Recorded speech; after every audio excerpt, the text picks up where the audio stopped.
Un par de asesinos en serie andaban sueltos por el Medio Oeste, atacando a adultos y niños por igual. Siempre un paso atrás, los agentes no tenían otra opción sino seguir el rastro de los cuerpos.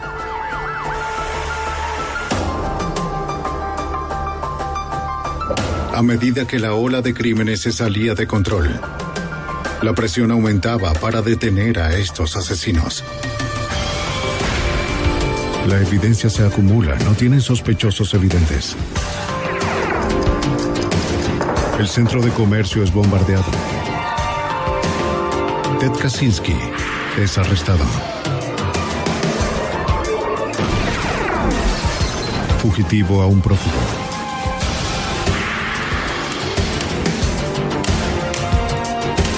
Los archivos del FBI. Estos temibles asesinos recorrieron 6 estados, como una peste, actuando sin sentido o razón. Atacaban a adultos y también niñas. Secuestraban, asesinaban y se movilizaban para matar de nuevo. En su destrucción dejaron muchas pistas, pero los objetivos móviles son difíciles de atrapar. Soy Jim Kallstrom, exdirector del FBI en Nueva York.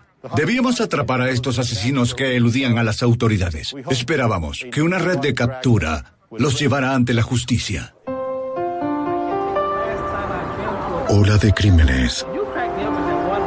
En Kenosha, Wisconsin, una comunidad cercana a la frontera con Illinois, la madre soltera Juanita Witt llegó a casa con su hija de 9 años, Vernita, y su nuevo amigo Robert Knight.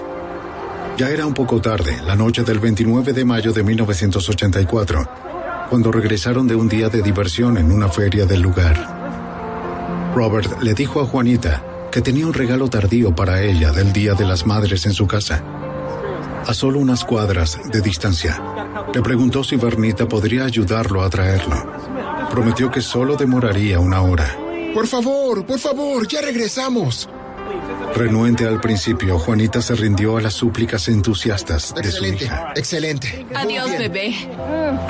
Te amo. Cuídala mucho. Lo haré.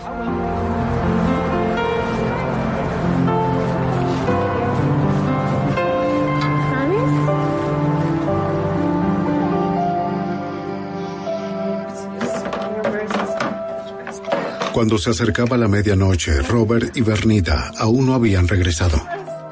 Juanita estaba angustiada y quería salir de su departamento para buscar a su hija. Pero si Vernita regresaba a la casa vacía, la niña podría asustarse. Pero su preocupación ya era muy grande. Juanita decidió ir a buscar a su hija.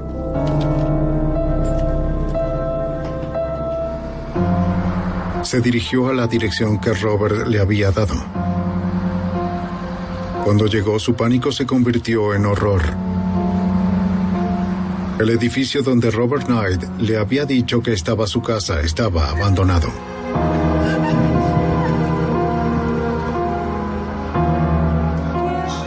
No sé. Él me dijo que la traería de vuelta. Sin saber qué hacer, Juanita acudió a su amiga Ellen Reeves en busca de ayuda. Preocupada por la seguridad de la hija de su amiga, Ellen insistió en que era hora de contactar a la policía.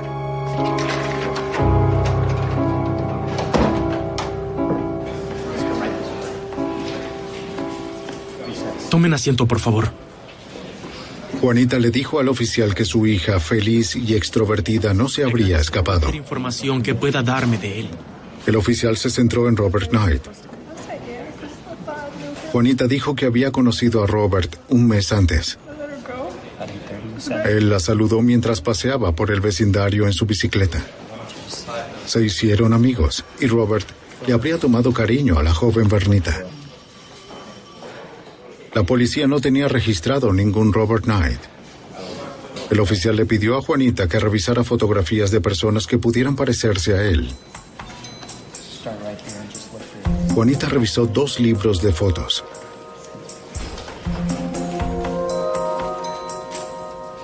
Finalmente, señaló la foto de un hombre que aseguraba era Robert Knight.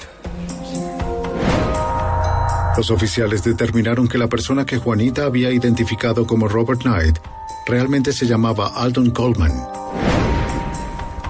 Los investigadores llamaron al FBI. La agente especial Berdina Passanelli, de la oficina del FBI en Kenosha, Wisconsin, fue asignada a la investigación. El FBI siempre se involucra cuando desaparecen niños pequeños bajo circunstancias inusuales, y era claro que este era uno de esos casos. Los investigadores no perdieron tiempo en obtener una orden de allanamiento para la última dirección conocida de Coleman, la casa de su abuela, en Waukegan, Illinois, unos kilómetros de donde vivían los Witts, pasando la frontera estatal. Una mujer joven abrió la puerta.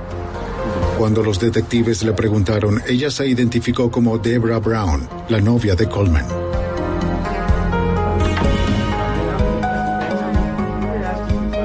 Al principio, Brown se mostró reacia a responder cualquier pregunta sobre Coleman o su paradero.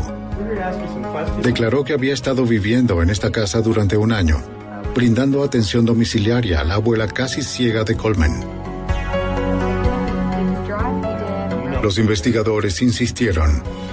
Al final convencieron a Deborah de que cooperara.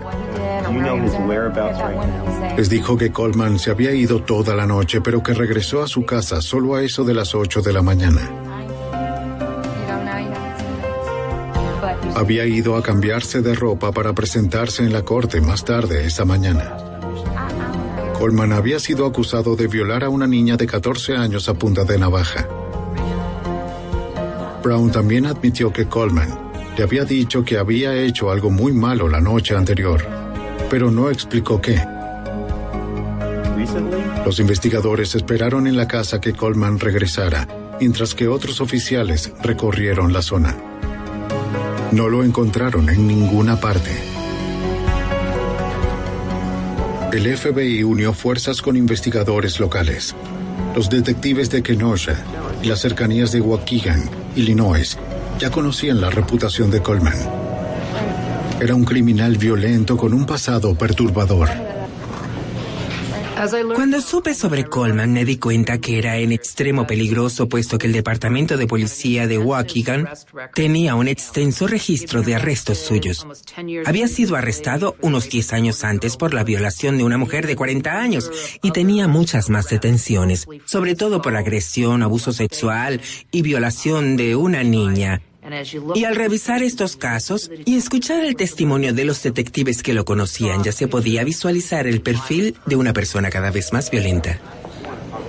El equipo especial reclutó a todos los oficiales y agentes disponibles para ayudar en la búsqueda de Coleman y Bernita. Nuestra estrategia esa noche fue rastrear a Alton Coleman. Nos reunimos en el departamento de policía y ensamblamos todo lo que teníamos. Descubrimos información de que él muchas veces usaba el tren, tomaba taxis porque no tenía un auto. Entonces lo que decidimos fue dividirnos en equipos. Salimos y comenzamos a entrevistar personas. En las calles, los investigadores hablaron con los conductores de varias líneas de taxis. Todos estaban familiarizados con Alton Coleman. Los taxistas acordaron que si lo veían, lo notificarían a la policía. El equipo especial ofreció una recompensa de $5,000 por información que condujera al arresto de Coleman. La promesa de una recompensa captó la atención de las personas, pero no aportó ninguna pista útil con tanta rapidez como esperaban los investigadores. Ellos temían que el tiempo se estuviera acabando para Bernita Witt.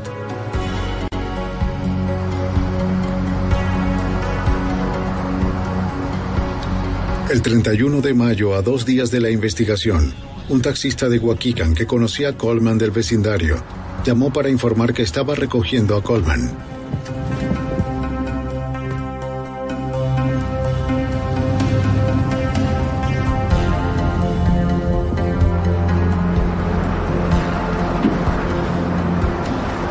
Un patrullero que realizaba la vigilancia de la zona respondió.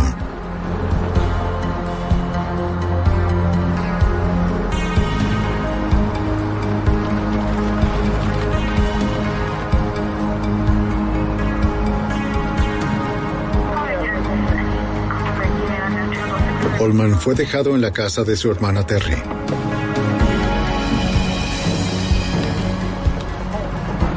Vio al oficial que se aproximaba y escapó. ¡Detente ahí, Coleman! Desapareció en el vecindario que conocía muy bien.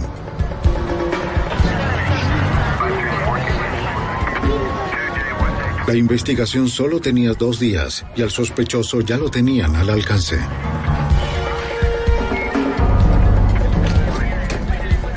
Los investigadores especularon que Coleman tal vez estaba escondiéndose en los almacenes abandonados ubicados a lo largo del lago Michigan.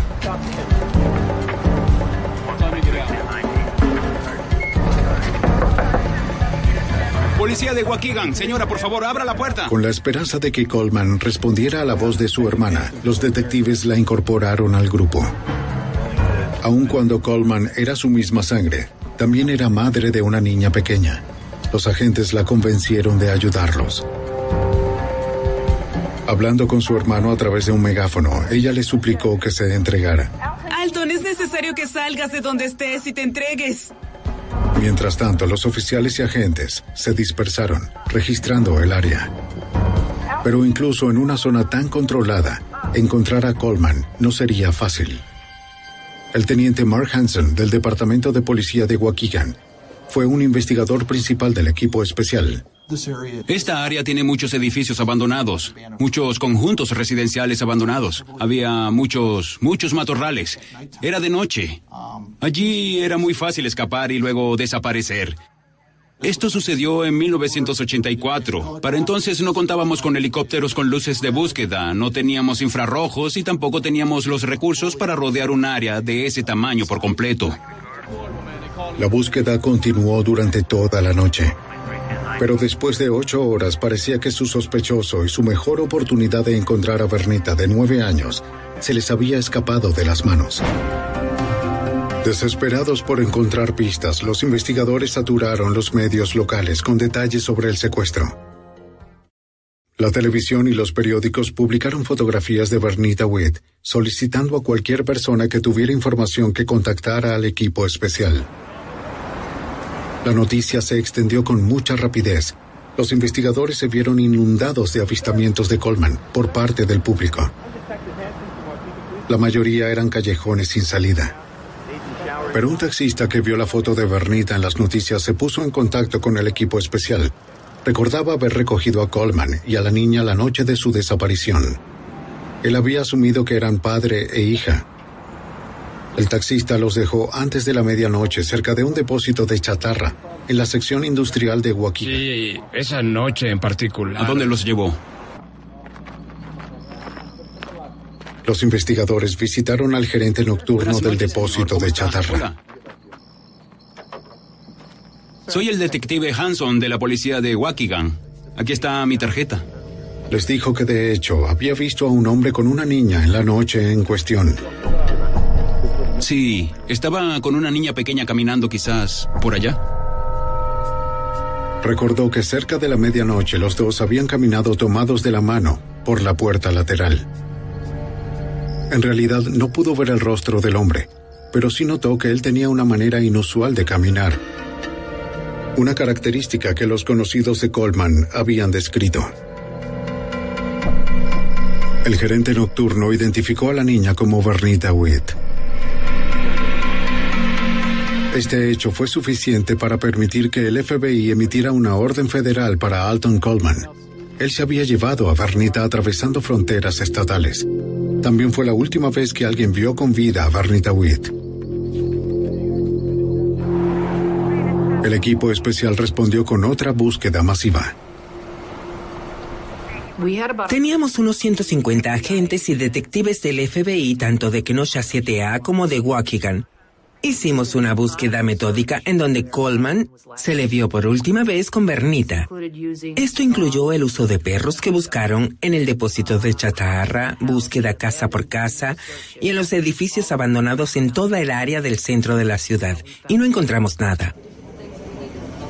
Los investigadores sabían que estaba viva cerca de las 12 de la noche en la que desapareció.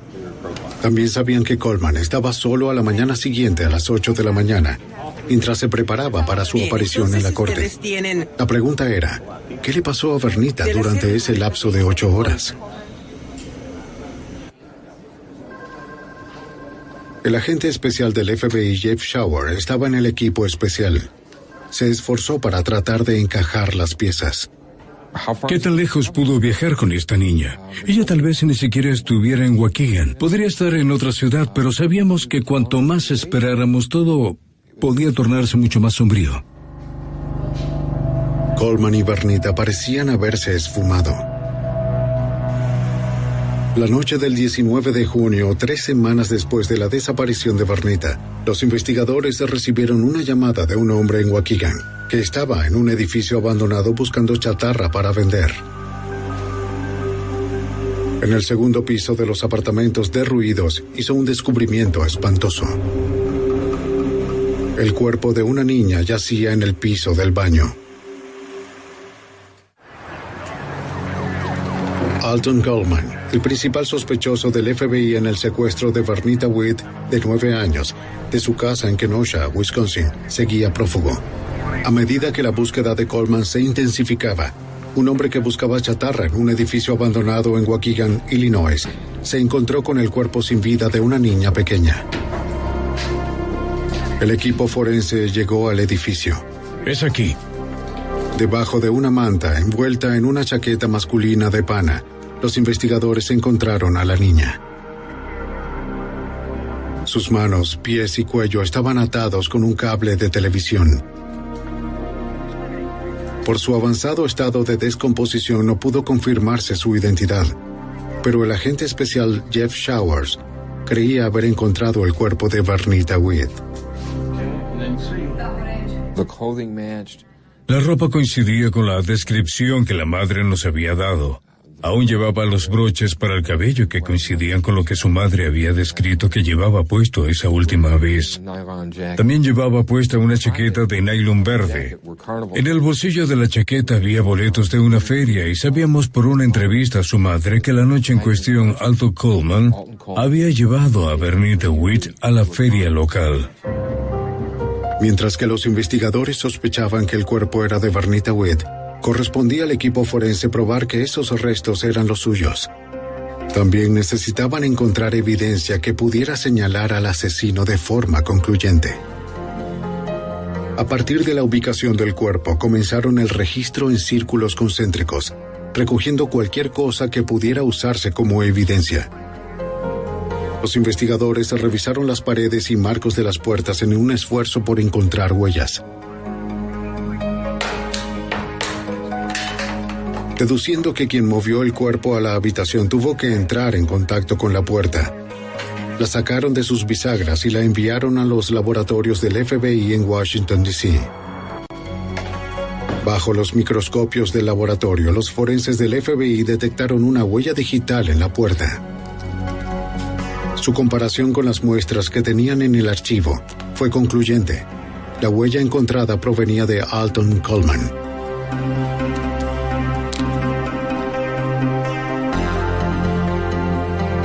Los forenses también compararon las huellas tomadas de las manos de la niña con las extraídas de los libros escolares de Vernita Weed, que habían sido traídos desde su casa. Esa comparación también fue positiva. La búsqueda de Vernita había terminado.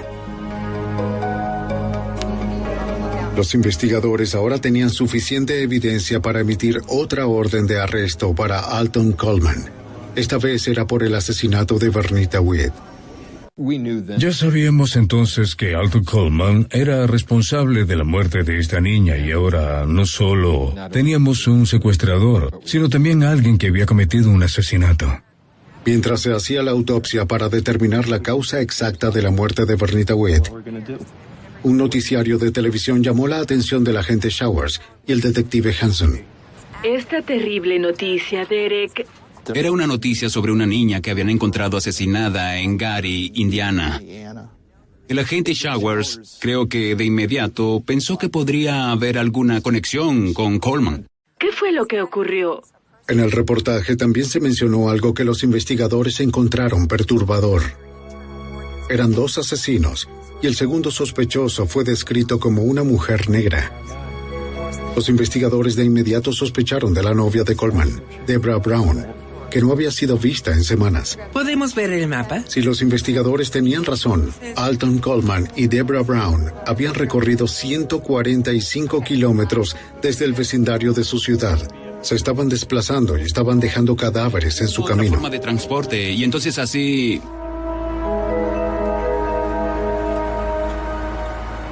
En el hospital de Gary, Indiana, agentes de la policía del lugar interrogaron a Mary James, de 9 años, sobre la tarde del 16 de junio. Mary les dijo a los oficiales que ella y Janice Clay, de 7 años, estaban caminando hacia una tienda cuando un hombre y una mujer que conducían unas bicicletas se acercaron a ellas. Bien. Hola, escuchen, nosotros... La pareja se presentó. Les dijeron a las niñas que tenían algunos vestidos que podrían gustarles. También tenemos zapatos y adornos. ¿Les gustaría verlos? ¿Sí? Muy bien. Para recoger la ropa, Mary y Janice siguieron a la pareja hasta el bosque. ¿Y tú qué edad tienes? Mejórate. Está bien. Vamos a atraparlos, Mary. Sí. Mary estaba a punto de morir, pero logró arrastrarse hasta la calle. Quisiera mostrarte estas fotografías. Ella pudo identificar a Coleman, pero no pudo identificar a Brown en las fotografías enviadas por el FBI. Sin embargo, la descripción de la niña coincidía de forma exacta con la de Brown. Ahora los investigadores estaban tratando con 2 asesinos. Hasta ese momento habíamos considerado a Deborah Brown como una testigo porque ella había cooperado con nosotros en Waukegan. Nos había contado sobre Alton cuando le dijo que había hecho algo muy malo. Ella nos mostró la ropa que él llevaba puesta esa noche en que regresó, luego de haber pasado fuera toda la noche, regresando la mañana siguiente. Así que la considerábamos una testigo. Ahora sabíamos a partir de la investigación en Gary que probablemente ella lo estaba ayudando. Los investigadores no tenían manera de predecir el próximo movimiento de Coleman y Brown. Ambos asesinatos ocurrieron en comunidades de mayorías negras, vecindarios donde los dos podían mezclarse fácilmente, y se ganaban la confianza de las personas con rapidez. Eran personas sociables, tenían un encanto.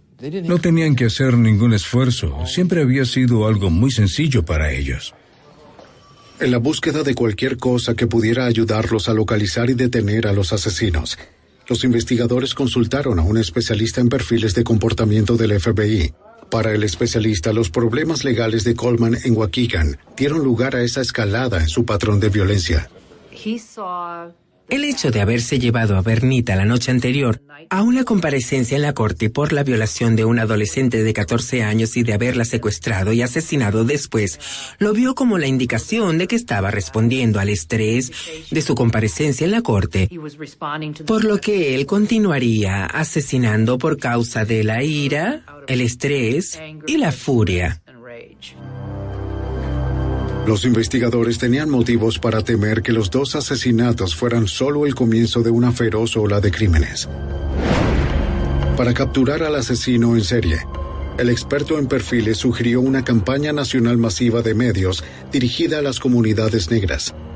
Así que comenzamos una campaña publicitaria mostrando su fotografía, enviando fotos de Brown a los medios, emitiendo comunicados de prensa, haciendo todo lo que podíamos para exponer su rostro en primera plana. Nuestra esperanza era que alguien lo viera y lo entregara. ¿Qué pasa contigo, niño? Pero el equipo especial siempre estaba un paso atrás. El 8 de julio, los agentes recibieron información de los detectives de Ohio sobre una anciana de nombre Rose Wiggins, denunciando la desaparición de su hija. Rose explicó que más temprano ese día había ido a ver cómo estaba su hija y encontró la puerta cerrada con llave. Su joven nieto, James, estaba demasiado asustado para abrir la puerta. El detective lo convenció de que estaban allí para ayudarlo. Ahora no tenía nada que temer. Muy bien, ¿cómo estás? Venimos a hacerles unas preguntas. Muy bien. De inmediato, los oficiales comenzaron a revisar la casa de la madre desaparecida del niño. Mientras lo hacían, encontraron a Johnny, de 3 años, tan asustado como su hermano mayor. Hola, ¿cuál es tu nombre? Mientras tanto, James le contó al detective sobre el hombre y la mujer que habían estado en su casa. Sí, ellos estaban en la casa. Mira estas fotografías. El detective le mostró al niño las fotos de los sospechosos, Coleman y Brown. James los identificó a ambos como la pareja que estuvo allí la noche anterior. ¿Estás seguro? Muy bien. Gracias. En su búsqueda de la madre del niño, la policía encontró rastros de sangre en toda la cocina.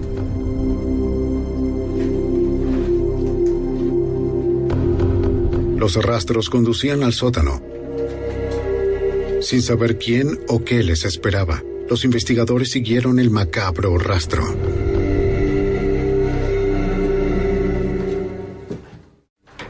En Ohio, al atender una denuncia de personas desaparecidas, la policía hizo un descubrimiento alarmante. El hijo pequeño de la madre desaparecida había identificado a los fugitivos Coleman y Brown como los que habían estado en su casa. Las paredes estaban manchadas de sangre.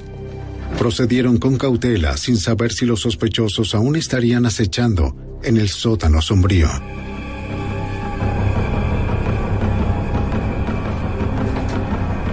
El rastro se detuvo en el lugar donde descubrieron los cuerpos de la madre y su hija, Virginia y Kimberly Blake, arrinconados en un hoyo debajo de la casa.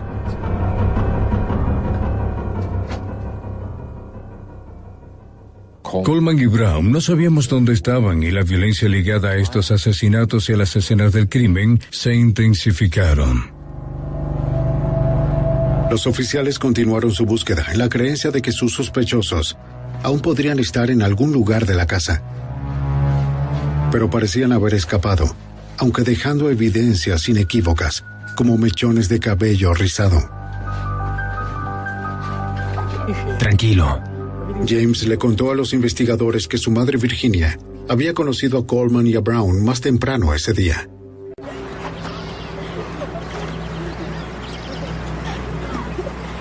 ¿Cómo están, niños? Bien. Acabamos de mudarnos al vecindario, al final de la calle. La pareja se detuvo en la casa y jugó con los niños. Sí, nos gustaría. Vivimos al final de la calle. Vivimos por allá, estamos paseando en la bicicleta. Virginia los invitó a quedarse a cenar. Gracias. Era como cualquier otra tarde de verano en el vecindario. Virginia cocinaba mientras los niños jugaban y charlaban con sus nuevos amigos.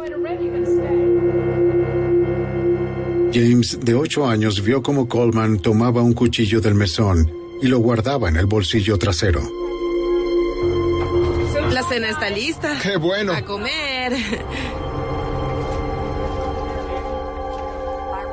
Después de disfrutar juntos la cena, Coleman, Brown, James y su hermano menor se sentaron en la sala de la casa para mirar la televisión. Al final de las noticias de la noche, la historia de un par de asesinos sueltos apareció en la pantalla. Coleman de inmediato apagó el televisor y envió a los niños a la cama. Bien, vamos a la cama. Muy bien. Que tengan buenas noches. Mientras Kimberly y Virginia lavaban los platos.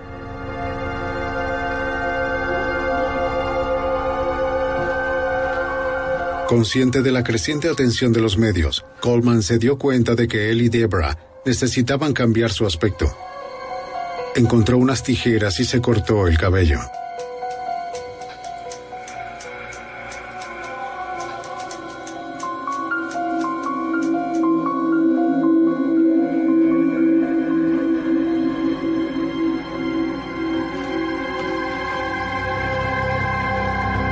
Coleman, con Brown a su lado, se acercó a la niña y su madre. Justo arriba, James y Johnny estaban dormidos.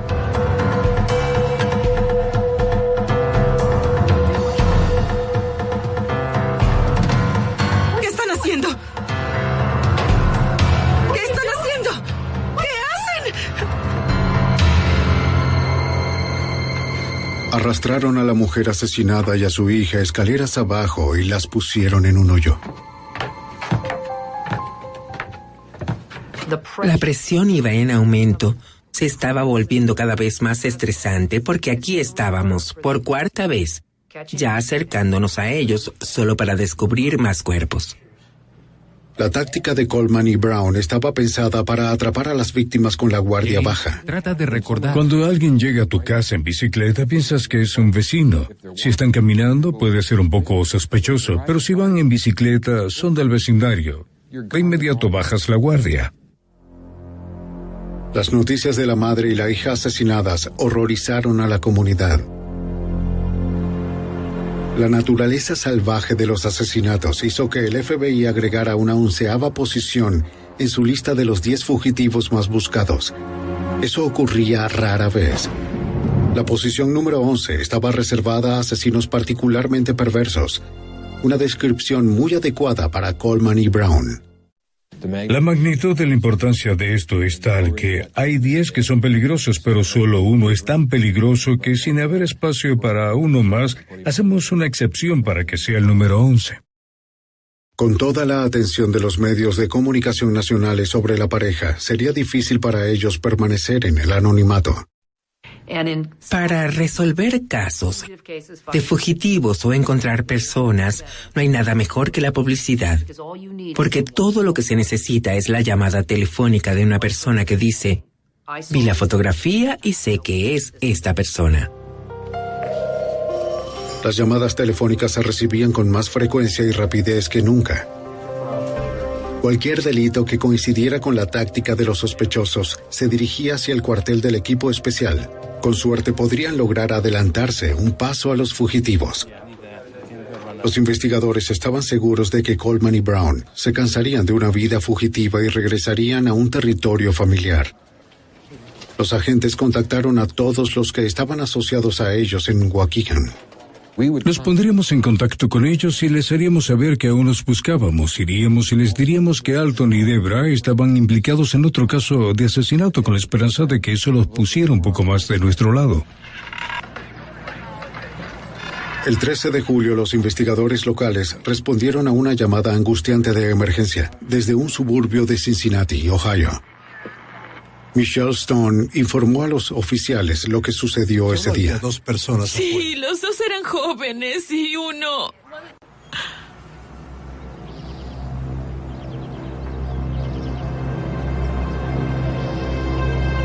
Una pareja llegó a la casa de los Stone temprano esa mañana.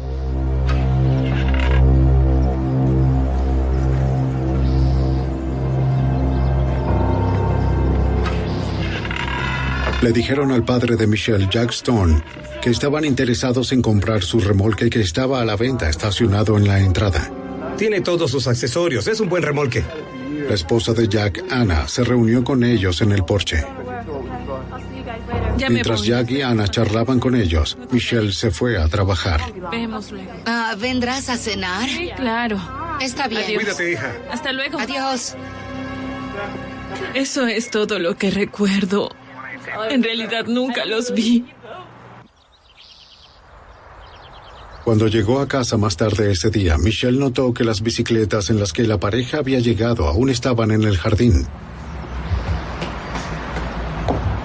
Y que el auto de su padre no estaba.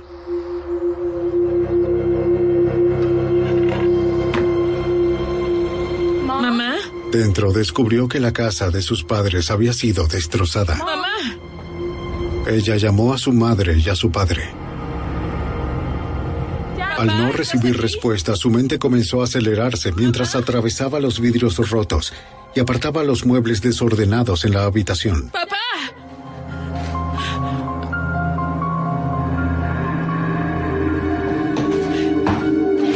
¡Mamá! ¡Papá! Cuando llamó al 911, Michelle pudo escuchar una voz débil que la llamaba desde otra habitación. ¡Papá! Al lado de la puerta del sótano, notó la huella ensangrentada de una mano. ¡Papá! ¡Papá, estás ahí! ¡Ayúdame! Ella bajó hacia el sótano en penumbras, sin saber qué o quién podría encontrar. ¡Mamá! Acostados, uno junto al otro, inmóviles en el piso, descubrió a sus padres. ¡Papá! Su padre Jack apenas estaba vivo. Cuando tomó el pulso de su madre, levantó la sábana. Su madre, Ana, estaba muerta. Michelle se quedó junto a su padre hasta que llegara la ayuda. ¡Papá! Mi mamá tenía puesta una sábana sobre su cuerpo. Sus padres habían sido atacados y atados. La descripción que hizo Michelle de la pareja que se había detenido en la casa de sus padres ese mismo día coincidía con los fugitivos Coleman y Brown. Un equipo forense comenzó a trabajar en la recolección de pruebas. Entre los artículos había un par de zapatos de plástico junto a Anna Stone. Un avistamiento reciente de los sospechosos incluía una descripción de Brown usando estos mismos zapatos.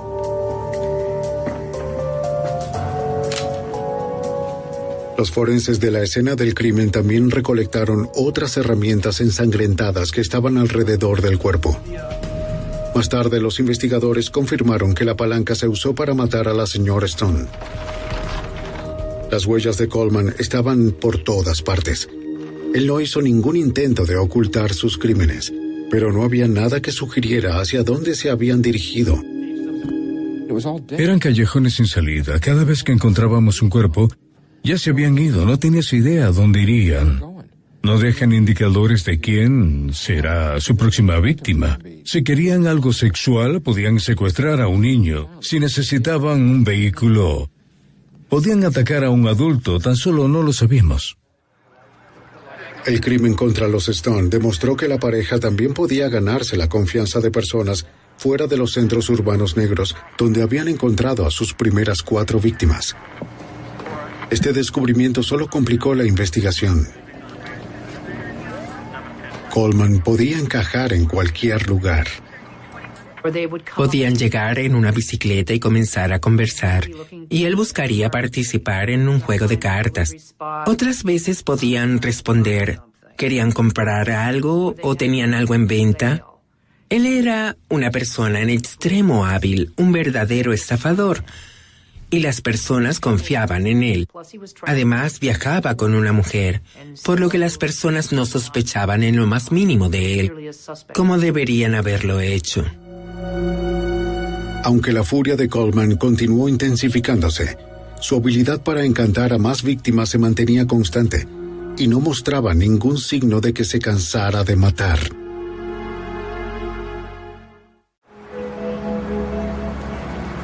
Había transcurrido 1 mes y medio desde que Alton Coleman y Deborah Brown se embarcaban en una matanza que había dejado 5 víctimas muertas. En Cincinnati, Coleman atacó a una mujer y su esposa, asesinándola a ella y a su esposo aferrándose a la vida. Su auto no estaba. De inmediato se lanzó una alerta por el vehículo. 2 días más tarde, un trabajador agrícola descubrió el automóvil abandonado en su propiedad en Lexington, Kentucky, a unos 170 kilómetros del crimen en Cincinnati. En menos de 2 días, los fugitivos habían recorrido cientos de kilómetros a través de 2 estados. El bombardeo mediático por parte del FBI estaba dejándolos con pocos lugares para esconderse, pero la pareja parecía dirigirse más lejos de su casa en Illinois, no más cerca como esperaban los investigadores. Cuando hablas de Alton Coleman y Deborah Brown, no era una máquina de matar normal. Una máquina de matar normal asesina a una sola persona. Pero ahora teníamos a 2 trabajando juntos. Se apoyaban mutuamente. Ese era el problema que teníamos y no podíamos separarlos ni hablar con ninguno de ellos. A sabiendas de que Coleman al final necesitaría robar un automóvil, el FBI saturó el área de Lexington, Kentucky.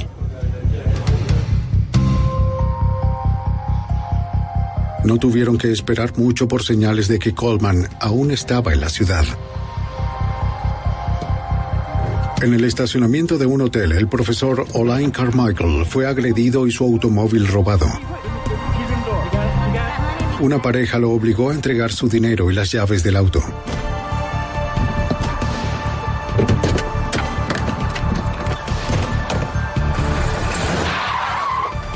Dejando al profesor herido pero aún con vida, se alejaron a toda velocidad.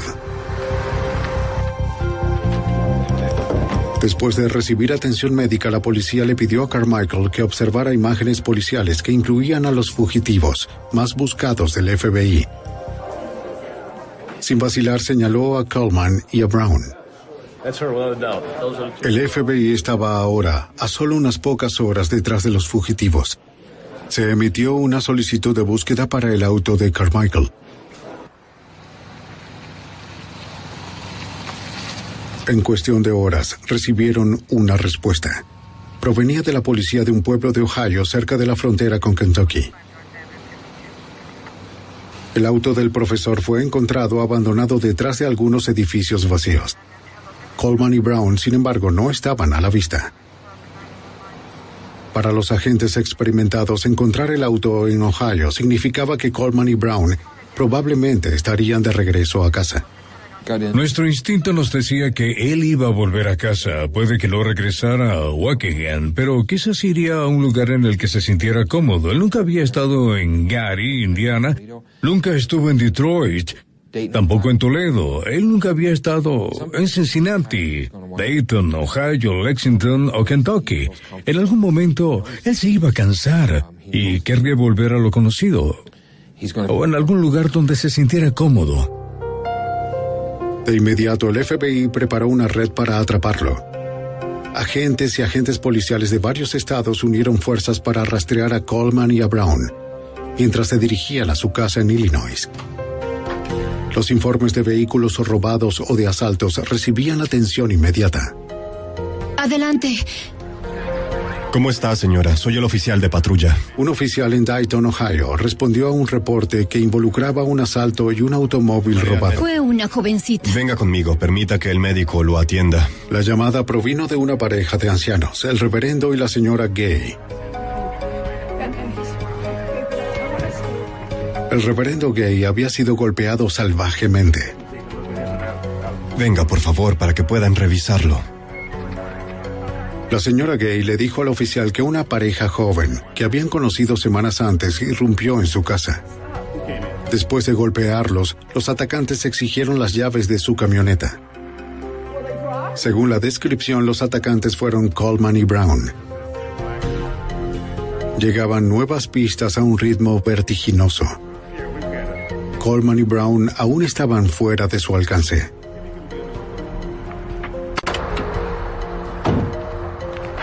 Pero el FBI estaba empezando a cerrar la brecha. El día posterior al ataque en Ohio, los detectives involucrados en la red de búsqueda del FBI encontraron una camioneta que había sido abandonada cerca de un lavado de autos en Indiana. Pertenecía al reverendo Gay. Más tarde ese día, algunos trabajadores viales que trabajaban a la orilla de la carretera Interestatal 65, en las afueras de Sionville, Indiana, hicieron un descubrimiento espantoso. Era el cuerpo de un anciano que había sido reportado como desaparecido de su casa en Indiana. Lo encontraron el día de su cumpleaños número 77. La evidencia que estaba en la escena del crimen era inequívoca. Coleman y Brown habían cobrado otra vida. El cuerpo fue encontrado a menos de 10 kilómetros del terreno donde vivía la pareja. Los fugitivos más buscados del país habían regresado a casa y el FBI estaba esperándolos. Al parecer fue un solo disparo por la espalda.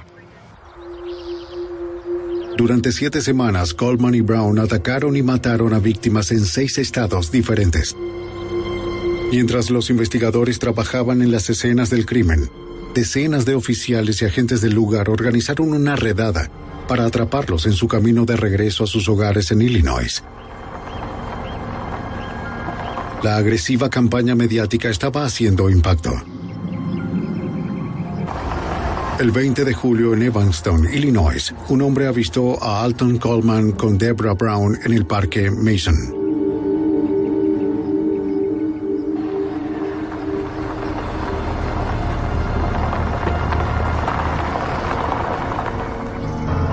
Mientras la esperó con el automóvil en marcha, su amiga llamó a la policía. Sí, Yo. Era la llamada telefónica que los investigadores habían estado esperando. Este hombre había ido a la escuela con Alton Coleman. Sabía sin un ápice de duda que el hombre que cruzó la calle frente a él era Alton Coleman.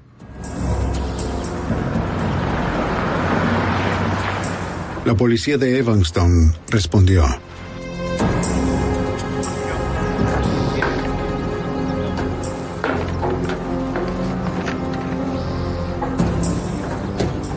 Solo unos cuantos metros se interpusieron entre la ley y Coleman y Brown.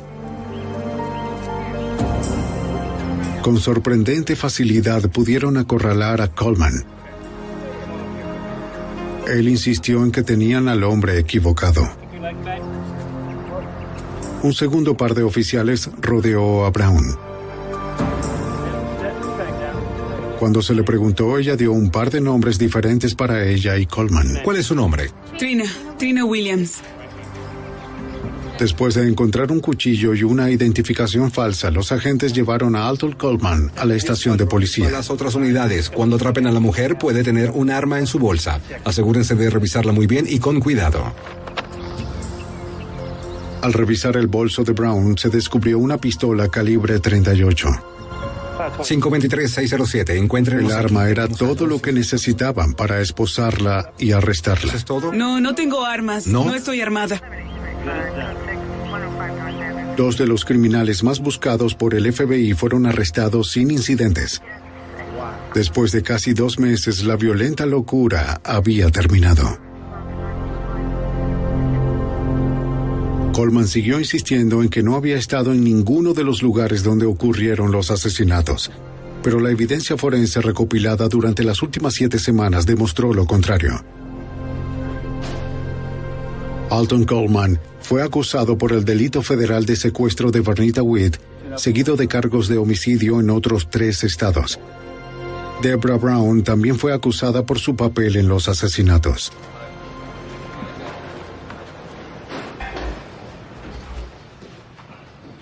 Mientras los investigadores del equipo especial observaban, Coleman fue desnudado y le fue encontrado un cuchillo con rastros de sangre. ¡Tiene un cuchillo! ¡Lo tengo! Estaría relacionado con otro asesinato más, el de la niña de 15 años de Ohio, Alice Myers. El fiscal del estado de Illinois, Matthew Chancey, recibió la tarea de enjuiciar a Alton Coleman. En su mente, el motivo era simple. Con Vernita Witt, él cruzó un umbral y una vez lo cruzó, fue muy fácil para él. Y yo creo que lo disfrutó. Y ya no era por lo fácil, era algo que ya le gustaba hacer. Así que buscó cada oportunidad que pudo para repetir eso. Juntos, Coleman y Brown habían arrancado 7 vidas. 3 estados buscaron quitarles las suyas. Brown fue juzgada por separado. Ella fue sentenciada a cadena perpetua. Hasta el final siempre apoyó a Coleman. En la audiencia de sentencia de Coleman por ese asesinato, ella testificó en su nombre que ella había cometido el asesinato, y no él en un intento obvio de salvarlo. No funcionó. El horror ocasionado por Coleman y Brown había cubierto más de 2,000 kilómetros en 6 estados. Para la agente especial Verdina Passanelli, la intensidad de la búsqueda del FBI evitó más asesinatos innecesarios. Debido a la investigación masiva que ejecutamos y a la publicidad que hicimos, él fue capturado a las 7 semanas, luego de que todo comenzó. Si no hubiéramos hecho eso, si no hubiésemos entendido esto de inmediato, quién sabe por cuánto tiempo habría seguido asesinando personas. Al final, Alton Coleman recibió 4 sentencias de muerte. Fue enviado a una prisión de Ohio, donde fue ejecutado el 26 de abril de 2002.